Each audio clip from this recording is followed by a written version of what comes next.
These men are survivors of what Winston Churchill called the worst journey in the world. Between 1941 and 45, they repeatedly made the perilous trip from Britain to Murmansk and Arkhangelsk to deliver vital supplies for the Soviet Union's struggle against Hitler's invading armies.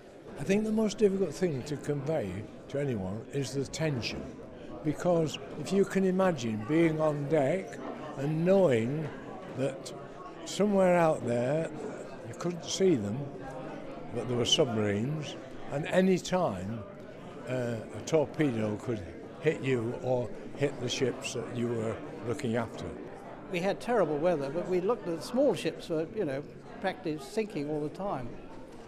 But we did the biggest row. We had tremendous seas, as you know. The biggest row we did was 47 degrees. And I was on the bridge, hanging onto the compass binnacle. My feet were off the ground. I thought we were going to go right over. 10,000-ton ship. And then we started coming up very, very slowly like that. We breathed a sigh of relief.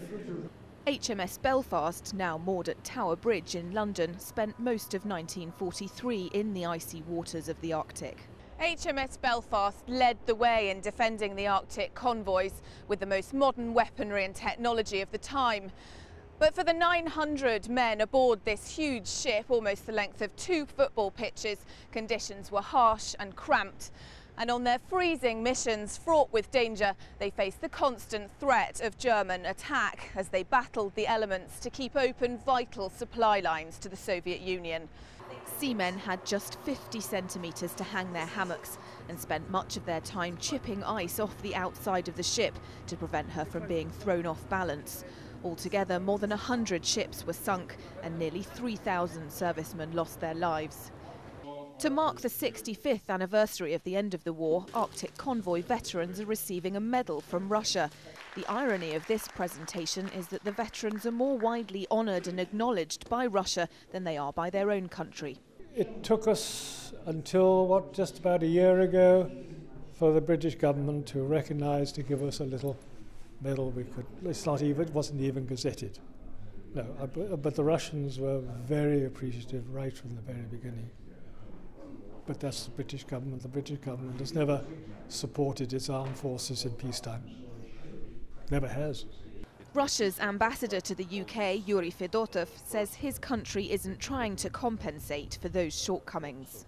We're doing what we believe it's moral to do, and of course the fact that the whole Arctic convoys were not recognized as a separate military operation during the war. It's an old history which is rooted in the time of the Cold War, but I think now we have to look forward, not to the past.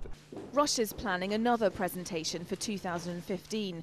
But these veterans are all over 80 and time's no longer on their side. It's important, they say, that the younger generation gets to hear of their sacrifice to keep the memory at least alive. Laura Emmett, RT, London.